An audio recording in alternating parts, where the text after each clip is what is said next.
This last month, we lost 23,000 jobs. Economists were thinking we were going to add 83,000 jobs. Instead, we lost 23,000 jobs. That's 100,000 difference. The point in a job interview when they ask you what salary you desire so you can choose between not being employed there or being exploited for your labor. What if we did AI? What if we implemented AI to the company? Alright, so heading into the last quarter of 2026, I thought we should take a look at the job market again, because honestly, it's not looking good just like it's been over the past few years. However, some new clips and examples that I've seen recently makes me think that this is just the beginning. It's going to get a lot worse. We have a ton of stuff to go over today, along with comments from you guys from previous videos, so if you want to be featured on a future video, leave in the comments down below, but let's just jump right into it. It's official. The job market is cooked. This last month, we lost 23,000 jobs. Economists were thinking we were going to add 83,000 jobs. Instead, we lost 23,000 jobs. That's 100,000 difference. What's even more concerning, the labor participation rate, which is people who are actually applying for jobs, is at a 5-year low. That is lower than around the pandemic. That means more people are giving up looking for work because it's so tough, and they are just dropping out of the labor force completely. May and June's numbers were also revised by over 100,000. And what this means is that companies are actually shedding employees and they are not hiring them back, which means that if you get laid off right now and you get onto the job market, there is less hiring going on, which is not good news. And I wonder what this jobs report's going to look like a few months down the road when they revise the number even lower. I got declined for a job today. Walmart and Lowe's didn't hire me. I was planning on quitting my $26 an hour job, but in this economy, you can't quit unless you have a job lined up, and I agree with that. I got rejected to be a cashier at Goodwill. I don't know how I got hired. I really don't. I've applied to around 300 jobs in the last 5 months, changed my resume multiple times, tailored it to each job, and I've gotten 2 interviews. I just want to afford food. Unfortunately, or thank you for applying, I hate you. The point in a job interview when they ask you what salary you desire so you can choose between not being employed there or being exploited for your labor. The job market is so bad. I just interviewed for a role that is mainly leadership. You'll be running a bunch of accounts and you are like the top person, the main contact, right? Take a guess how much it paid. $38,000 before taxes. In Texas, that's roughly $16 an hour after taxes. In my current role, I'm getting paid about $50,000, and I still think that's low. Technically, this job I just interviewed for is a promotion because it's doing way more than what my current role does for $12,000 less. And heading right over to the comments, if they paid leadership that low, how much were the regular employees getting? As someone with a degree, I'm going absolutely crazy because I can't find anything over $25 an hour. So along with many jobs as a whole disappearing, just like we saw in the jobs report, entry-level positions are vanishing even faster. Entry-level jobs in the United States of America are vanishing right now, and alarm bells are sounding over the state of the United States job market and the economy writ large. According to Forbes, in the past 4 years, entry-level jobs have tanked 73%, the number of them. Inexperienced candidates are now welcomed in just 1 out of every 50 job openings out there. That's down from 1 in 15 in 2022. There are also 27% fewer salaried openings out there. So for new college graduates, good luck. There are just no jobs willing to hire entry-level folks. And the jobs that are, so many people are applying due to the scarcity in the number of jobs out there that it's nearly impossible to break in and get an interview. I mean, I talk to people every day, young people every day, those who are graduating college, those who are even graduating master's program. And they struggle to find a job, let alone a good paying job, because they just don't exist anymore. And now we're learning why. Everyone wants a degree for $16 an hour. Another comment that we see many times in the job market videos: get into a trade. Things like nursing, electrical, plumbing, HVAC, and carpentry. And the first response to that is that won't solve the actual problem. And my thought with this is, what if people took this very seriously? A great example is when everybody went into computer science around 2015. You're guaranteed a job. Computers are the future. You'll be making so much money, and fast forward to 2026, it is an absolute war zone out there. Along with already seeing a lot of examples examples on social media of nurses quitting, but we got another comment here. It's because older people can't afford to leave the job market and are working well into their 70s. I don't think that's the main issue, but it is another contributing factor. If the older generation is having a tough time retiring now, I can't imagine what millennials and Gen Z is going to look like. We got a clip up on screen right now. 1.8 million graduates applied for a job last year. 1.4 made it past CV screening, and in the end, only 31,000 graduates were hired out of an overall 1.8 million. What's the point of getting a degree then? I'm not trying to say that education as a whole isn't important, but with the internet and technology at our fingertips, you could learn quite a bit looking it up yourself for free. To add on to this as well, going over to the comments, of those hired, how many of them were nepos? I wouldn't doubt it'd be a good percentage as well. Grad jobs don't exist anymore. You get a job by connections or sending speculative emails to employers. People don't realize how tough the job market genuinely is. I have been unemployed for 9 months, and I have been applying to every single company that exists. I've even applied for janitor jobs just out of spite, because just to see if I'll even get a job. And I don't even hear back from those either.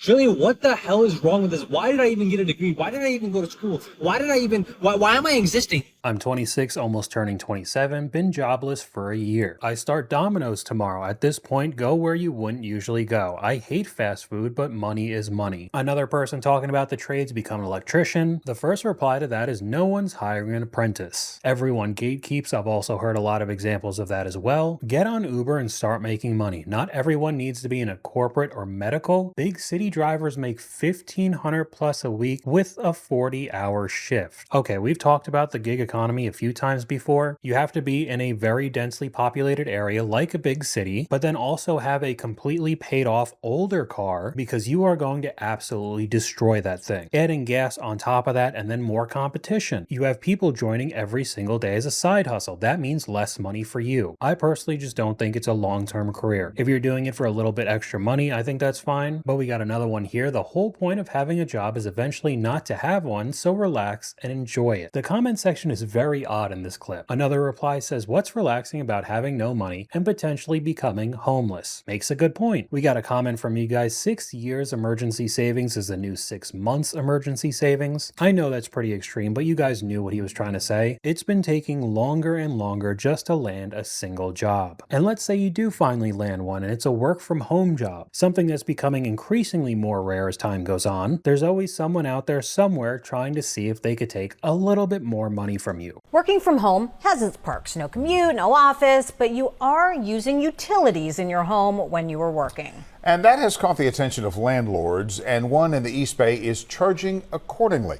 ABC 7 Eyewitness News anchor Cameron Bopp explains how much that will cost you. An additional work from home fee. What are your thoughts on that? Work from home fee? Yeah. No, I've never heard of that. I mean, that's crazy. An additional $200 a month if you're working from home. What are your thoughts on that? That sounds ridiculous. Ridiculous, crazy. That's how renters are reacting to one Bay Area rental listing. But that's the exact charge in a listing for a newly built, furnished one-bed, one-bath ADU behind this home in Walnut Creek. According to the listing on rent.com, the cottage rents for $32.50 a month with utilities and Wi-Fi included. It's this line that's turning heads. If working from home, additional $200 monthly. So if you're trying to cut down your expenses, you work from home, you won't be using a car, maybe you don't have one at all. To rent this one bed, one bath house is almost $3,500. And just like we've talked about with so many examples before, as soon as one person does it and gets attention like this, even if it's negative attention, a lot of people will start doing the exact same thing. Everyone's trying to squeeze every last penny out of you. I just graduated like 2 weeks ago with a degree in computer science, and I've been specifically applying for kind of software engineering roles. So far I'd say I've applied to over 150 positions, and because like these companies are using AI to replace software engineering, like entry-level roles, it means that it's really hard and like really competitive to get these roles out of university. And I feel like this is just going to keep going forward as these AI companies develop better and better tools. So how does that make you feel about your future job prospects? I mean, obviously, like I started back in 2022. I had like sort of no idea that, I mean, none of us said that this AI bubble would kind of boom. So kind of software engineering, I'd say, is probably like the primary career path people would take, like coming out of a computer science degree. So now it feels like that career is sort of not safe at all. And in 20 years' time, I feel like, even like 10 years' time, I feel like it might not even exist at all. So now I've got to feel like You've got to I've got to start pivot again. and find something else, or yeah. This is after you put yourself into copious amounts of student debt that you can't get away from. You can't even try to start over, declare bankruptcy. It will be there until you die. And I guess the only advice for him is to, yeah, just start over. Heading over to the comments, someone says the AI bubble is gonna pop, stay strong. Companies have already come forward with the evidence that their AI systems have either had zero effect or no progressive effect in productivity. Now, I'm not sure how to think about this because I've seen it both ways now. There have been articles and people have come out saying, yeah, this was a giant waste of time. We need to go back and rehire all the people we fired 6 months ago. But on the other hand, I'm seeing examples of AI advancing like crazy. A 24-hour robot-run coffee shop has just set a Guinness World Record by serving 202 cups of coffee in just 60 minutes. The unmanned store in Beijing runs with 0 human staff, cranking out roughly 1 custom drink every 17.8 seconds. You can customize everything ahead of time on your phone. Pick your milk type, choose your coffee roast, and fine-tune your exact sweetness from 1 to 100% before you even arrive. Scan your code at the window, grab your drink, and walk away. No lines, open 24/7. Is this the end of the traditional morning coffee run? Would you trade your human barista for this? I don't think this is really the customer's choice. It's whoever owns these companies. And if they find out that it's more efficient or more profitable, we'll start seeing robot baristas apparently. No one will be buying that coffee because there'll be no jobs left for people to have money. I've talked about that a few times on this channel. The first comment under this video says, I'd prefer it. My coffee would taste the same every day. We already have people accepting this. We are literally witnessing the dawn of the end to human labor, and I don't believe the world will become better for it. I'm riding shotgun in a 55,000-pound tractor-trailer rig that is autonomous on the highway between Dallas and Houston. Gonna take a drive. Well, none of us are driving, apparently. The man behind the wheel is a safety driver. CNN was invited by Volvo to take a test drive in the type of vehicle that could fundamentally change the future of trucking. So what you see here is actually what the vehicle is seeing. Oh, this is interesting. It just switched lanes. There's a police officer, has someone pulled over. It's constantly processing what's going on around the complete vehicle and taking active decisions. Oh, it's picking up tire debris on the road. This is a truck manufactured by Volvo, and the company says that it has plans to make hundreds of these trucks and start rolling them out onto the highways without safety drivers by the start of next year. Heading over to the comments, just one electrical glitch and everyone in its path is toast. But there was another reply, 1 yawn away from falling asleep behind the wheel. So what's the difference? I do definitely understand both sides of that. We've seen in the news somewhat recently really bad tractor trailer accidents. But like I said with the robot barista, as soon as companies find out that it's more profitable, this is just going to become our future. Would you hire a robot to clean for you? San Francisco robotics company is offering a new home cleaning service using humanoid robots. The company says the robots can vacuum, pick things up off the floor, and wipe surfaces. The robots will be available for a rate of $30 per hour. The humanoid robots are currently being tested in San Francisco, but the company says it hopes to expand access to more people soon. We got a comment from you guys that goes well with these clips. Every US company that can is going to go for cheaper labor anywhere else on Earth. Add to that AI and robotics, and the result is US workers are up a creek. And even though this next clip is a skit, this is how a lot of higher ups and companies actually think. What if we did AI? What if we implemented AI to the company? Okay, yeah. With the times, progressive. Definitely. Emails, speed it up. Emails eliminated, 3 jobs gone. Oh. Overhead expenses are down. They're down. They're only 512 now. They're not 6.4 where they were before. And then we can do Spark Notes, like the whole meeting AI. You know what I mean? We're printing things faster. We're getting done things faster. We're printing dollar bills faster. What? We don't print dollar bills. Maybe with AI we can. We can get it quicker. What do you think? Implementing artificial intelligence. That's what it stands for. I think it's good. Just what will we use it for? We have to ask it. We ask AI how to use it. Boom. No one's thinking about that except me. This isn't even satire, it's word for word. I literally sat in a meeting where someone says you could actually ask Claude how to write the prompt, and then you could prompt it with its own prompt. And that's when I knew it was all over. Oh man. And we got a couple comments from you guys. Who are these corporations expecting to sell anything to when all of the workers are laid off or abroad? They're cutting their own throats, and right after that, and when no one has the money, who's going to buy their products? That's a good question because I don't know. Teens can't get jobs because they have no open positions. Because adults are working these jobs. Because they can't get a job in their field of study with their degree. Or they have a job in their field of study with their degree, but it doesn't pay them enough to live, so they need a second job. That's simple. Everybody understands this, except for the news, apparently. It's not because they're lazy and don't want to wake up before noon for their job. Adults can't even get jobs right now, and we're surprised that teens aren't getting summer jobs? The teen jobs are now adults' second job. I'm 22 and yep, basically. What adult with a degree wants to work at a grocery store? Everyone's just hoping for whatever job they could get right now. And if you work at that grocery store, you're considered lucky. This job market genuinely makes me feel like I'm going insane, because tell me why. I got a rejection email yesterday morning saying that the position had been filled by somebody else. So I'm like, okay, whatever, on to the next one. And then I'm job searching this morning, literally not even 24 hours later. And what do I see? The same exact job reposted. Same title, same company, same job description. And I'm like, who did you hire? Because apparently they got hired so quickly that they somehow also got fired, all before I could even process my rejection. And it's like, when you've been unemployed for so long, this is the kind of thing that actually makes you feel like you're going crazy. It's like, what is happening here? Like, this cannot be real. Now there could be a few things going on. Maybe they didn't find anybody that they liked, or it could be a ghost job altogether, just making it look like the company is constantly hiring when they have no intention to do so. You could add on the layer of maybe they're taking everybody's data and selling it off for profit. You have a bunch of people desperate for a job right now, putting in all of their personal information in hopes for a position. And that's kind of the reality of online job searching today. We got another comment here, and they wonder why workers don't care anymore. There's no loyalty to a company when the company is not loyal to them. Recorded this video like 10 times. All I'm going to say is the job market is so bad right now. Please do not leave your job.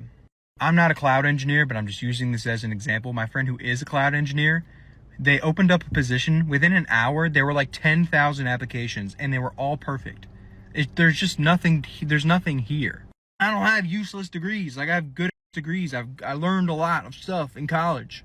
It's like, yeah, hey, do this job that's kind of in your wheelhouse but make no money, or go bartend for 4 nights a week and make double that money. And you get really close to getting a really good job and bop, they replace the whole department with AI. And those other options like bartending isn't really a long-term thing. There's not too many 60-year-olds out there that have been bartending for 40 years straight. And we could talk about the sheer amount of applicants. A lot of people are using AI to apply. Then those same companies are using AI to hire or sift through all the resumes. So there's such a low chance of your application even getting seen. I'm a recruiter and I work in the life sciences industry.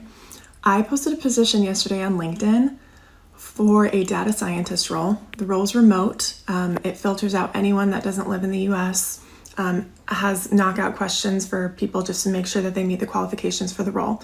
So active applications, I log in today, over 600. Taking a look through all of the applications, every single person is qualified. I have to go through and reject over 600 people for a job that these people probably well deserve, because our market is crashing. I've never seen anything like this in the 11 years that I've been recruiting. And to finish this video off, I still see some clips like this online that I just don't understand anymore. I don't even know why I have to make this post, but don't take the scholarship. Go to the fancy school. That brand's for life. And you can just pay the minimum on your loans till you get your inheritance. You want to be explaining that you got a scholarship to Minnesota, or try not to smile when you say you went to Michigan? I mean, come on, Georgetown or George Washington? Or I'm sorry, was it George Mason? We don't know the damn difference. They should merge. Same for Boston University and Boston College. People from Harvard don't talk about Duke, and people from Duke don't talk about UNC. You want to be talked about, don't you? And this isn't just some vapid. It's higher risk to go to a cheaper school. You don't know if you're going to do well enough on the curve to offset the lower ranking. You're gambling with a lifetime of earnings. But even those people who went to the best schools, Yale, Harvard, Princeton, we're seeing examples on TikTok where they're in the exact same boat. They can't even find a job. So to me, this just sounds like an ego problem. Going over to the comments, it's all good until you're paying $3,000 a month in student loans. I disagree. After 3 years in the first job, no one asked where you went to law school in Chicago. I don't know, this guy advocating everybody to get into a ton of student debt just so you could show off to other people that you went to a fancy school in this job market is absolutely insane to me. But that's all I got for you guys today. Let me know what you guys think in the comments down below. YouTube thinks you'll like this video popping up on screen right now, but hopefully you guys enjoyed this video. If you did, please leave a like, and I'll talk to you guys later.